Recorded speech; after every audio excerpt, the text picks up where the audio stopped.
Hi everyone, my name is Givnish, and I'd like to introduce the Class 2 Strategic Marketing Management's first case analysis. Mountain Man Brewing Company, bringing the brand to light. My fellow group members are Jessica Akpan, Richard Keshgegian, Kelly Root, Tom Pszeniczny, Matt Floyd, and Tyler Shantz. I'm not going to summarize the case, since I know everyone has already read it, but I'm going to explain the key strategic decisions at hand. Jessica will then walk us through the reasonable assumptions in the case. Kelly will explain the data and financials that helped our group come to our end course of action, and she'll also make projections.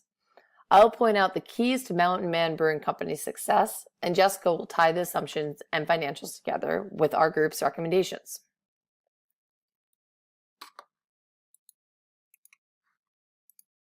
So what decisions needed to be made? Should Mountain Man Lager expand to a new product line at the risk of killing its core brand, in the words of his father, Oscar Prangle? On one hand, from 2000 to 2006, light beer sales had grown in the U.S. at a compound annual rate of 4%. But on the other hand, the focus group results were less than promising. Back to the other hand, from 2000 to 2006, traditional premium beer sales had declined annually by the same percentage as light beer had grown. Can Mountain Man Lager reposition the brand to drive sales of Mountain Man Light to young people without eroding the core brand equity of Mountain Man Lager? Millennials and young people are more health conscious than past generations.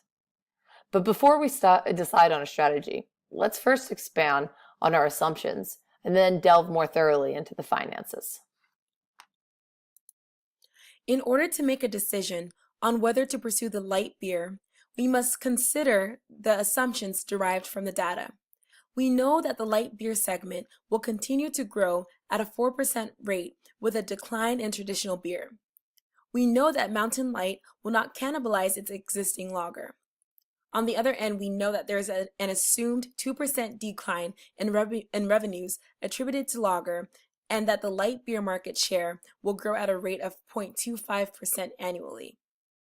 Some of the assumptions gathered from our data is that alienation, loyalty, and marketing is a concern in introducing light beer. In terms of alienation, we need individual branding that's more inclusive, capturing gender, age, income, and toughness, but targeting a growing first-time drinker demographic, marketed separate from the original product strategy. For loyalty, customers will buy from a firm that they perceive to offer the highest customer-delivered value. A buyer's satisfaction is a function of the product's perceived performance and the buyer's expectations. High satisfaction leads to high customer loyalty. Attracting the right customers and meeting their needs to improve loyalty and retention of valued customers and implement win-back strategies to re-attract valued ex-customers. Possible options are to create brand communities and to develop loyalty programs to create institutional ties. Finally, for marketing, a grassroots approach would be more effective in distribution than the $700 billion already being spent. Mountain Man Brewing will need a small sales force that is dedicated to brewery and united in specific expansion goals. Options include social media, brewery tours with beer samples, or support events and charities. Kelly will discuss the financial projections to better help us determine if we should pursue Mountain Light. In order to make our decision on whether or not to pursue Mountain Man Light, we need to take a further look at the financial situation. First, we can look at the income statement of Mountain Man Lager over the next few years without the introduction of Mountain Man Light. Taking into account the assumptions previously mentioned by Jessica, including the annual decline in net revenue, COGS, and other operating expenses, we can see that the net income before taxes for Mountain Man Lager declines from $4.79 million in 2005 to $3.67 million in 2009. It's also important to note in this slide that the SG&A expenses remain constant throughout. Next, we can look at the income statement of Mountain Man Light.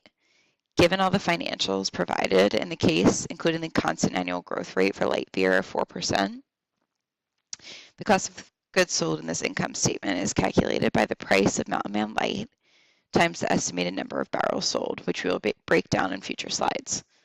The difference in SG&A from 2006 and the other years is that in 2006, we also incur a one-time implementation fee of $750,000.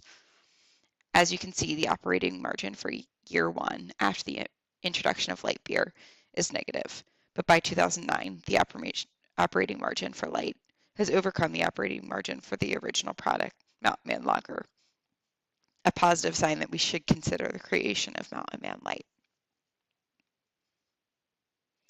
We can look at some other financial statistics in our analysis of Mountain Man Light. As mentioned in the previous slide, in order to get the cost of goods sold, we need to calculate the cost price of Mountain Man Light.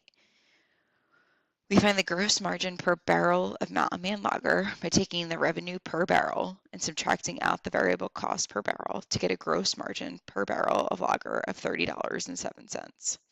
With the assumption that the per barrel cost increases for Mountain Light by 4.69, we subtract that from the $30.07 and get a gross margin per barrel of Mountain Man Light of $25.38. The cost per barrel of Mountain Man Light is variable cost per barrel of $66.93 plus the per barrel cost increase of $4.69 to get a total price per barrel of $71.62. We can also evaluate the market share of Mountain Man Light over the course of the next few years. The case assumed Mountain Man would have a 0.25% market share in 2006 with an assumption of growth of 0.25% annually. From that, and with the assumption of a 4% annual growth in light beer sales, we can calculate the total barrels sold of Mountain Man Light per year. By taking that number and multiplying it by the revenue per barrel of $97, we get the total revenue of Mountain Man Light. An essential analysis of the case is the break-even analysis. With the cost to implement the new Mountain Man Light product, we need to calculate the break-even point, or the point where the Mountain Man's revenues will cover the amount of fixed and variable expenses incurred as a result of the new product. We already know that the net revenues is previously calculated for 2005 and 2006 with the introduction of Mountain Man Light and the contribution margin.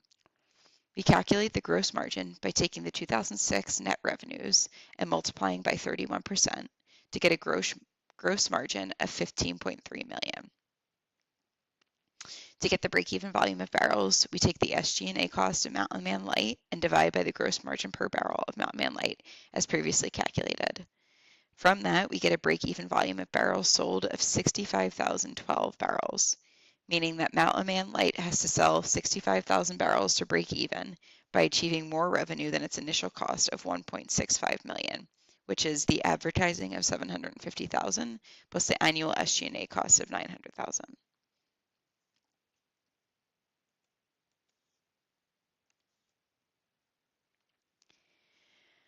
Our previous calculations did not take into account any cannibalization as a result of the introduction of Mountain Man Light. Cannibalization is the reduction in sales volume or revenue of one product as a result of the introduction of a new product by the same company. To further analyze the introduction of light beer, we looked at the income statement with different cannibalization assumptions from 0 to 20%. Here in the first slide, we can see that assuming cannibalization of 5% or less results in a overall higher net income with the introduction of light beer. You can see in this slide, though, however, with 0% cannibalization, the overall net income year by year is higher.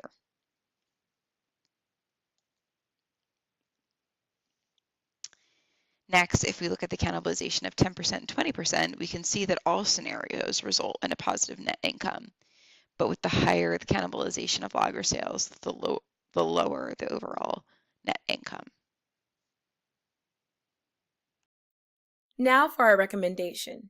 With the decline in sales, increase in popularity of light beer, it makes sense to add the light beer to our product mix. Just adding the light beer isn't enough. We want the light beer to appeal to a brand new market. Currently, the Market Mountain Man serves a very specific niche market. We want a new light beer to appeal to women and younger alcohol drinkers. The younger generation, or first-time drinker demographic ages 21 to 27, makes up 13% of adult population, but accounts for 27% of total beer consumption. The current product mix doesn't appeal to that group, but a light beer could. Studies showed that young people have a good awareness of the Mountain Man brand, but don't buy a lot of the product or the other lagers. We want to drop the man from the light beer name and also alter the logo. We believe this will be more enticing and inclusive to women and younger beer drinkers. We think this can help shake the stigma of this product being solely for middle-aged working men. Finally, we don't want to fix what isn't broken. The Mountain Man lager line has a good following and brand loyalty, and we want to leave that alone.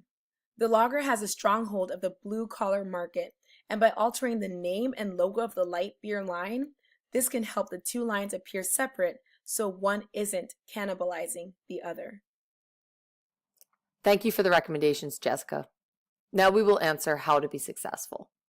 First, we will need to answer some key questions, like how to avoid alienating base customers. Mountain Man Brewing Company's strength is that it's a market leader with a strong brand equity and high brand awareness. The beer is known for its quality and flavor. It has smooth drinkability with a distinct bitter flavor. Mountain Light should not be like its competitor light beers, Bud Light and Coors Light, who are known for their lack of flavor. While developing the light beer, flavor should not be sacrificed just for calories, but should maintain a distinct flavor even if it is a lighter lager. Mountain Man Brewing Company can obtain and maintain loyalty by not changing too much, just its target demographic. But really, keep the beer low cost and show that the beer comes from a quality independent brewery, but pursue drinkers who are 21 to 27 who do not have established beer brand loyalty yet. How can Mountain Man Brewing Company compete with the marketing of deep-pocketed competitors? First, they must continue to utilize grassroots marketing and develop sales force. Second, they must increase the sales force. Lastly, the marketing staff should seek out new locations to continue their strategy of targeting retail establishments rather than distributors, but should change the location. They should specifically target in college towns, like near West Virginia University, to meet their sought-after demographic of ages 21 to 27, while providing them an alternative to big beer. Are these projections too optimistic? No. Even assuming 5% cannibalization and the increased variable costs with the new products, the diversified product portfolio will still increase the net income, leading to a profit after 2 years. If we do a worst-case scenario of expected losses of 20% cannibalization, we believe Mountain Man will still make a profit by 2009. Mountain Light is the beer of Mountain Man Brewing Company's future. Cheers!